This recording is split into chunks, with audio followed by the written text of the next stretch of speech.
ने कहा ना, सर्वोच्च न्यायालय में इन्होंने एफिडेविट दिया था, राम नहीं है, ये तो मिथक है, कृष्ण मिथक है। अब जो पार्टी सबसे पुरानी पार्टी होने का दावा करती हो, अगर वो अपने महापुरुषों को, अपनी आस्था के प्रतीकों को विस्मृत कर दे रही है, तो उसको रहने का अधिकार तो नहीं होना चाहिए।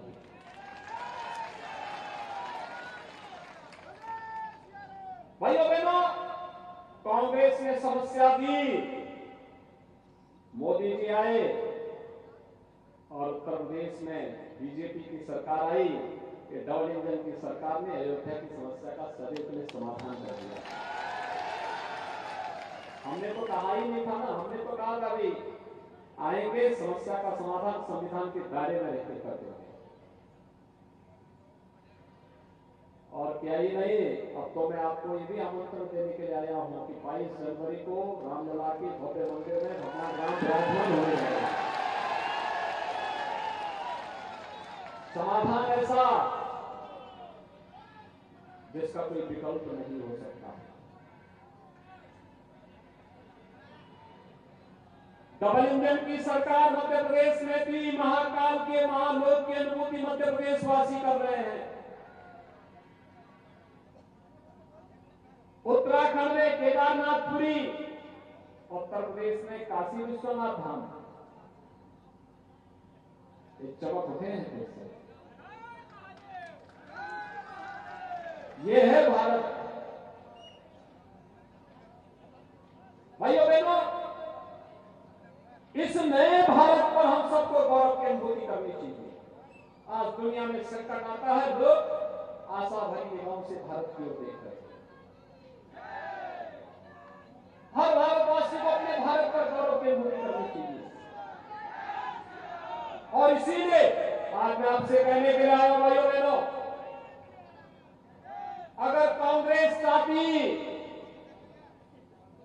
1947 में सरकार बनने पर या 1952 में पहली आम चुनाव के बाद बनी सरकार के दौरान, तब तो कांग्रेस नेतृत्व की सरकार थी, हर घर को शौचालय में भी उपलब्ध करवा सकते थे, हर गरीब के सिर को ढकने के लिए छत भी दे सकते थे, हर घर में बिजली पहुंचा सकते थे,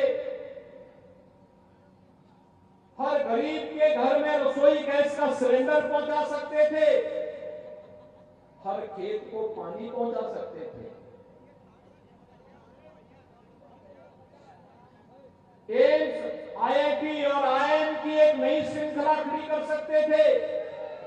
आधुनिक इंफ्रास्ट्रक्चर, अच्छे हाईवे, रेलवे, एक्सप्रेस हाईवे, सिंचाई की आधुनिकतम सुविधाएं वे भी दे सकते थे, लेकिन विकास उनके एजेंडे में नहीं था।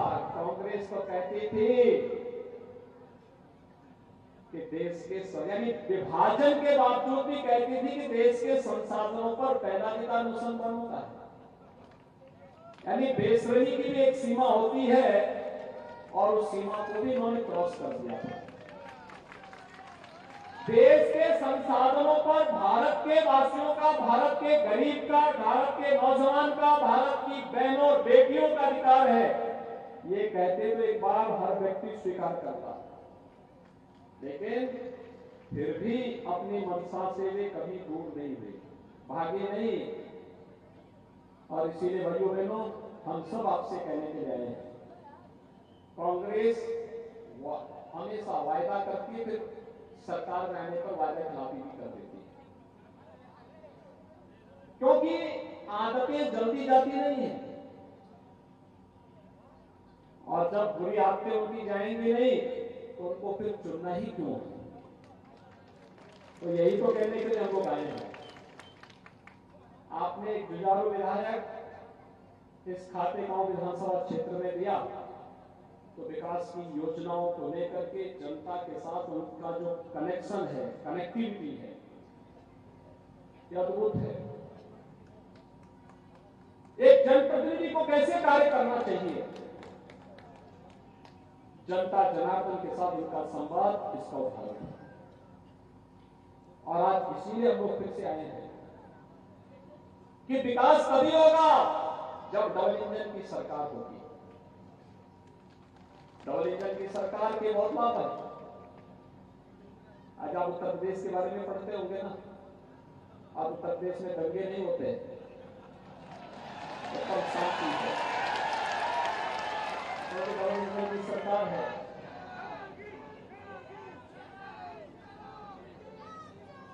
यूपी में कभी हर दूसरे दिन दंगे होते थे, बड़े बड़े दंगे होते थे, कई कई महीनों तक कर्फ्यू रहता था। पिछले 6.5 वर्ष में एक भी दंगा नहीं हुआ, एक भी दंगा नहीं हुआ भाइयों बहनों। और माफिया शब्द तो वहां के लिए इतिहास बन चुका है।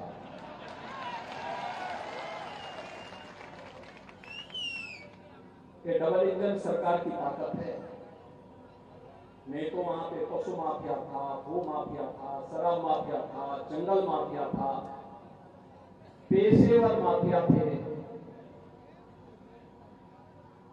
और वे माफिया छाती चौड़ी करके चलते थे सड़कों पर, उनका काफिला चलता था, लोग सहम जाते थे। पैदल सरकारें चलती थी। 6.5 वर्ष में एक भी माफिया आज के दिन पर ये नहीं कह सकता कि मैं माफिया हूं, चलेगा सर। और इसलिए भाइयों बहनों, डबल इंजन की सरकार खुशहाली के लिए, आम जनता की खुशहाली के लिए,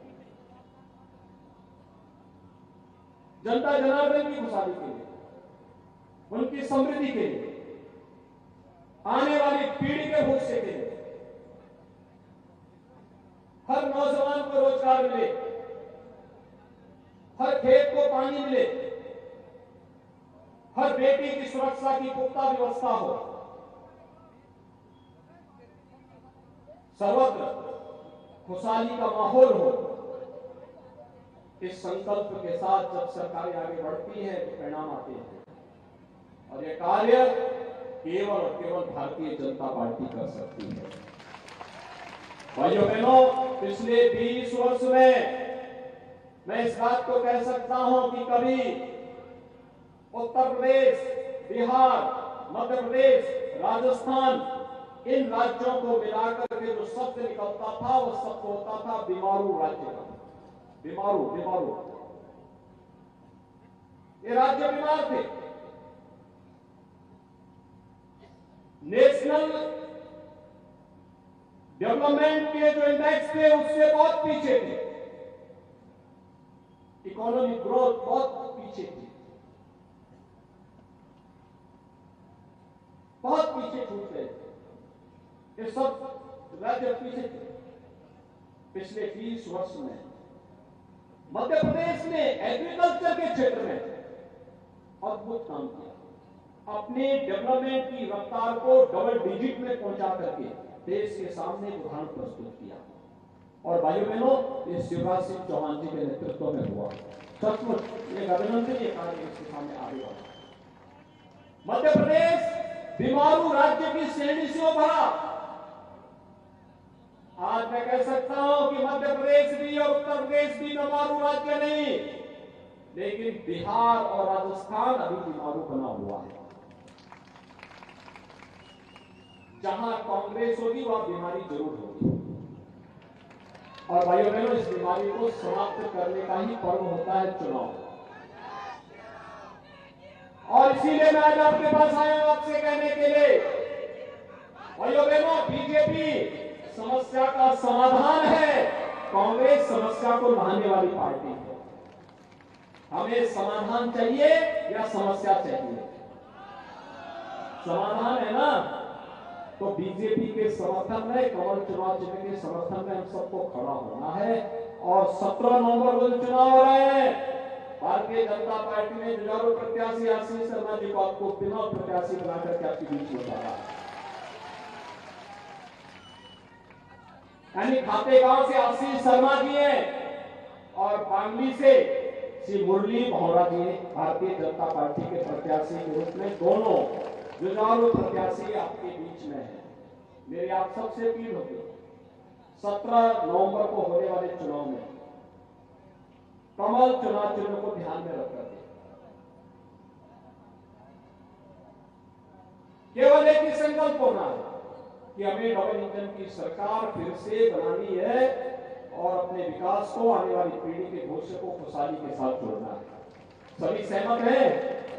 सभी लोग सहमत हैं?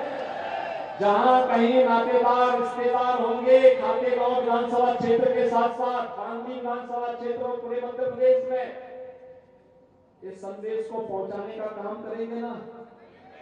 पहुंचाने का काम करेंगे। एक ही दिन में चुनाव हो रहा है पूरे मध्य प्रदेश में। और याद रखना, 11 नवंबर अयोध्या का दीपोत्सव होता है।